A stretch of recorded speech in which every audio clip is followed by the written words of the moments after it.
The landscape of ancient history was irrevocably altered with the publication of The 12th Planet by author and researcher Zecharia Sitchin.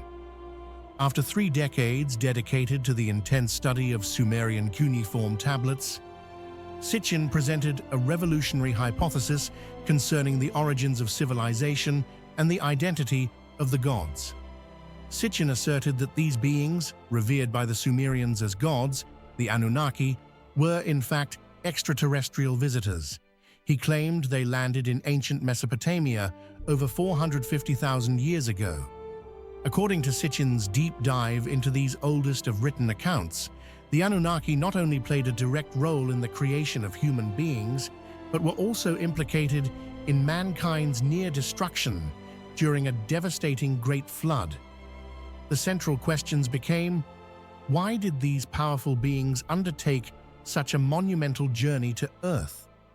And what compelled them to engineer the creature known as humankind? The mission, Gold, from Nibiru Zecharia Sitchin's well-received books, posited that the Anunnaki were extraterrestrial entities originating from a planet he named Nibiru, which he controversially placed within our own solar system. His theory suggests a utilitarian, almost cynical purpose for our existence. The Anunnaki essentially upgraded the early human race and subsequently utilized them as a slave species. Sitchin's interpretation of the Sumerian tablets indicated the Anunnaki's mission was tied to a profound crisis on their homeworld.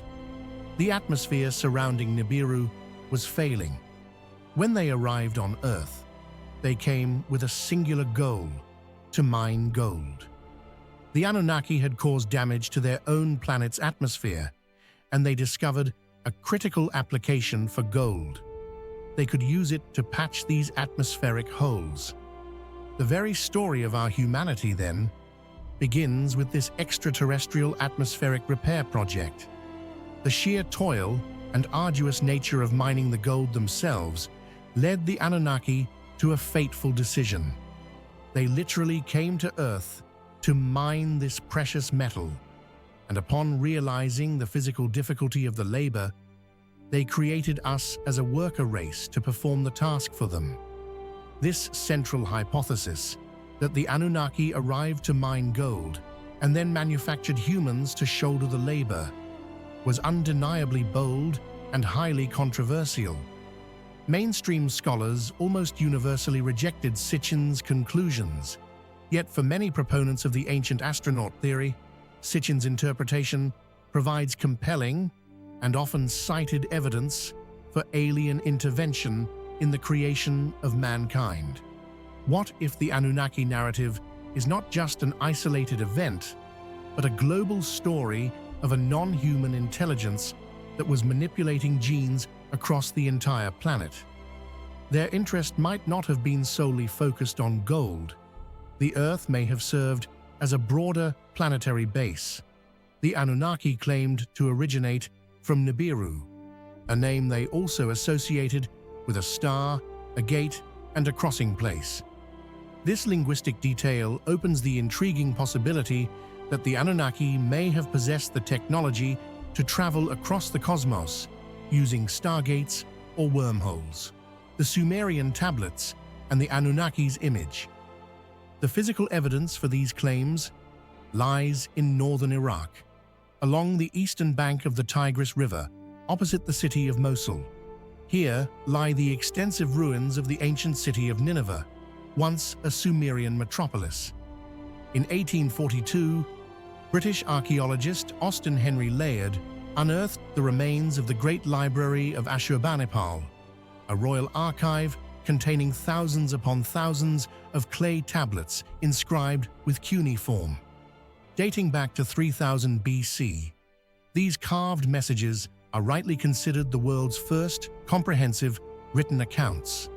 The Sumerian tablets stand as one of the oldest forms of written record we possess. Their translated narratives are filled with exciting accounts of gods intermingling with human beings and even actively participating in our creation.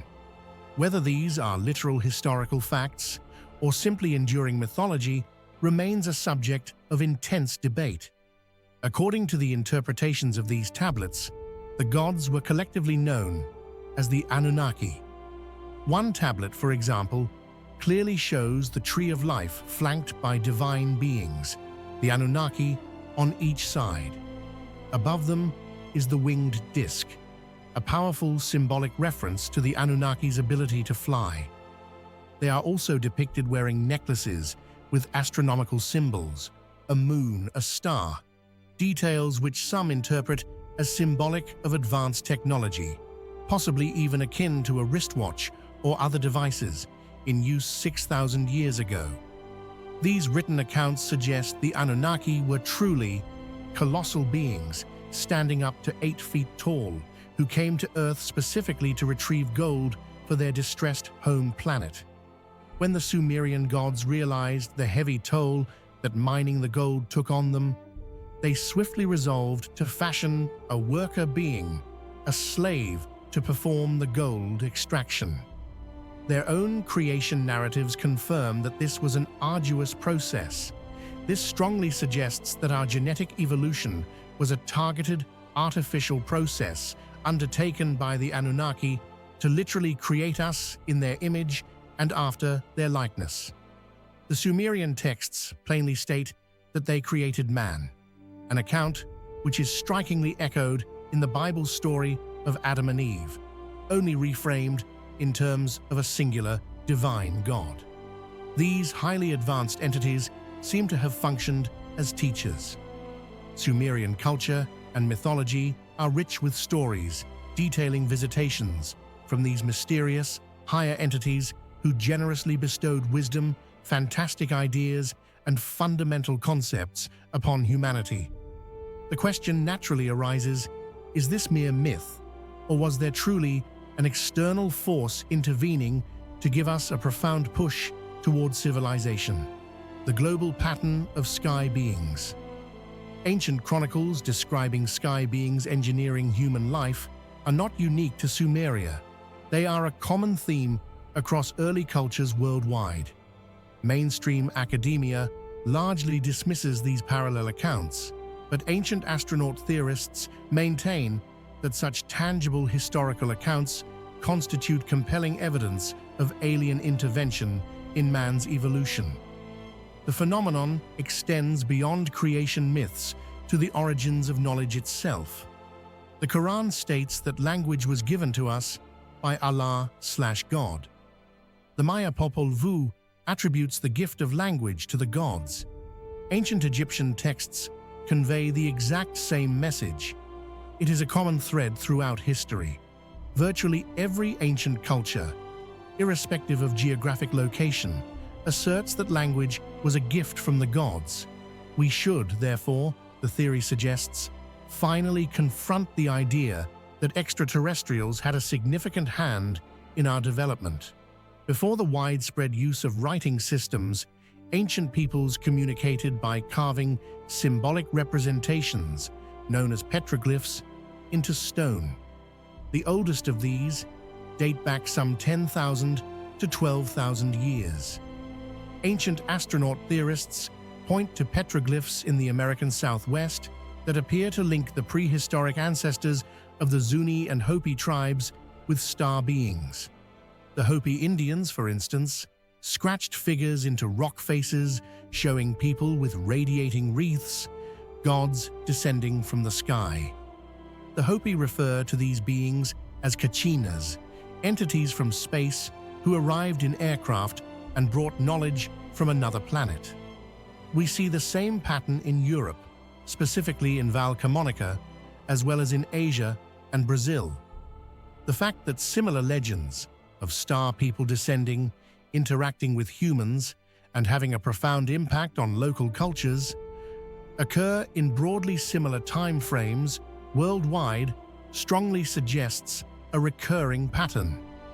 It becomes difficult to dismiss the notion that in our ancient past, creatures came down, interacted with us, and perhaps manipulated us to become the people we are today. The Enuma Elish and Genetic Engineering, Nineveh, Iraq, 1849. Another treasure trove of ancient cuneiform texts was unearthed, offering detailed accounts of the creation of Earth, man, and the very existence of the gods. Austin Henry Layard's initial expedition discovered the Palace of Sennacherib, an event that galvanized world interest. 3 years later, his assistant found the palace of Sennacherib's grandson, Ashurbanipal. Together, the archives from both palaces formed a massive collection of 20,000 to 30,000 tablets. Recorded on 7 of these tablets is the Babylonian creation myth known as the Enuma Elish.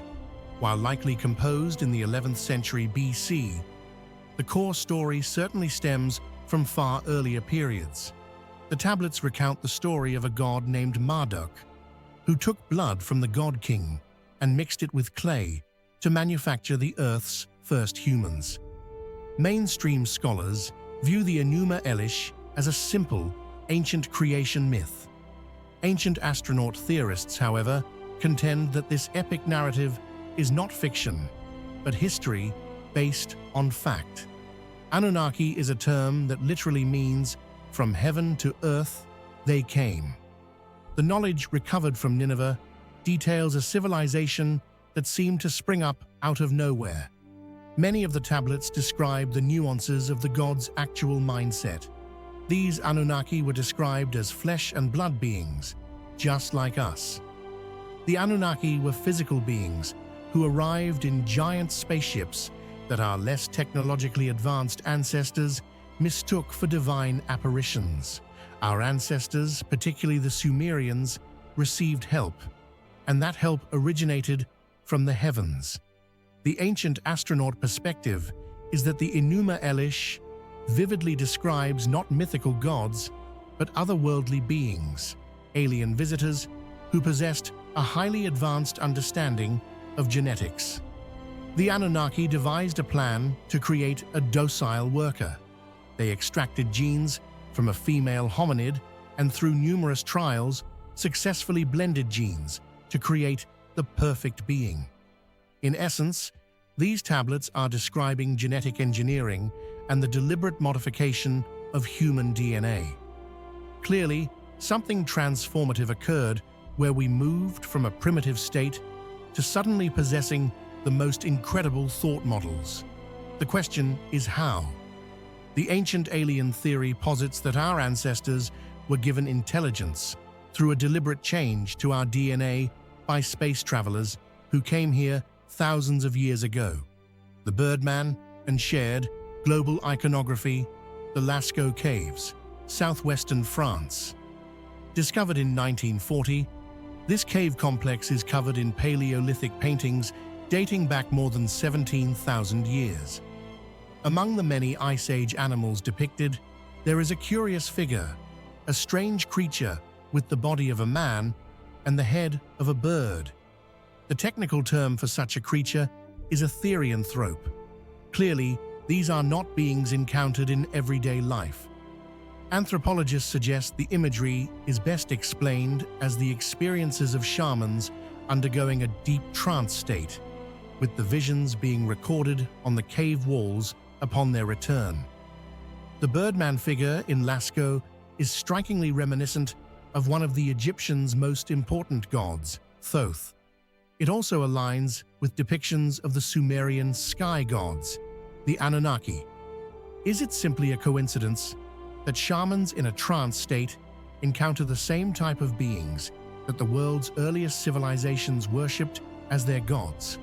Across all these different indigenous cultures globally, there are remarkable similarities in the types of beings people claim to meet when they enter an altered or out-of-body state. This suggests that the dream plane and the shamanic state are, in fact, real places with real beings that are encountered there. This is where the ancient astronaut theory makes its strongest case, that these were the same teachers who went to all the ancient cultures and provided them with the basic knowledge necessary for the accomplishments we see today. The Dogon, Sirius B, and the star system Mali in northwest Africa.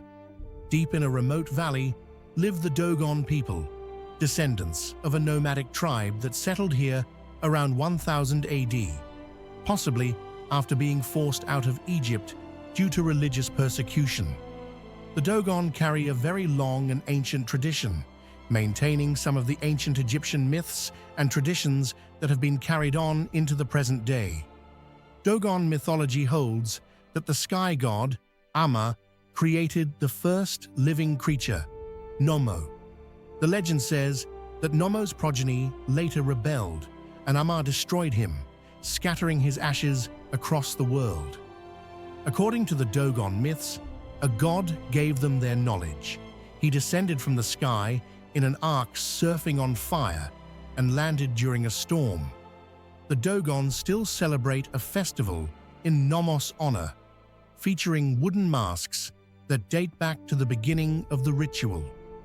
In the 1920s, French anthropologists Grial and Dieterlen were invited to share the tribe's closely held secrets. One secret above all else stood out. The Dogon claimed their god, Amma, originated from a specific star in the Sirius constellation, the same place where the ancient Egyptians believed their god, Osiris, was born. This star, which modern astronomers call Sirius B, the Dogon named Potolo. The baffling mystery is that this star is so distant and dim that it is impossible to see with the naked eye. The Dogon should not have known about the existence of this star. Sirius is the second nearest star to our solar system, 8 light-years away. Sirius B is not visible with standard telescopes. It was literally first seen and photographed only in the 1970s. Modern science has corroborated that Sirius B does indeed exist. The problem is, the Dogon knew about it before modern science confirmed its existence. That's spooky.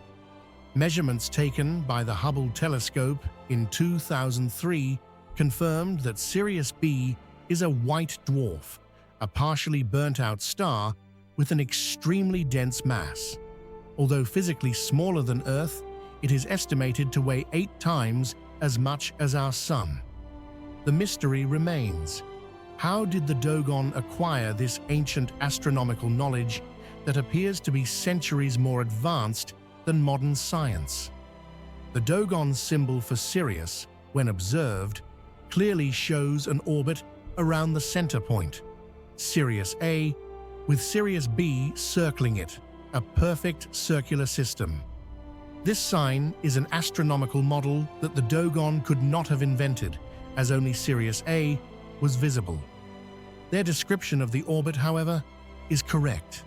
The most plausible assumption is that the god, Nommo, who brought them this knowledge, was an extraterrestrial intelligence.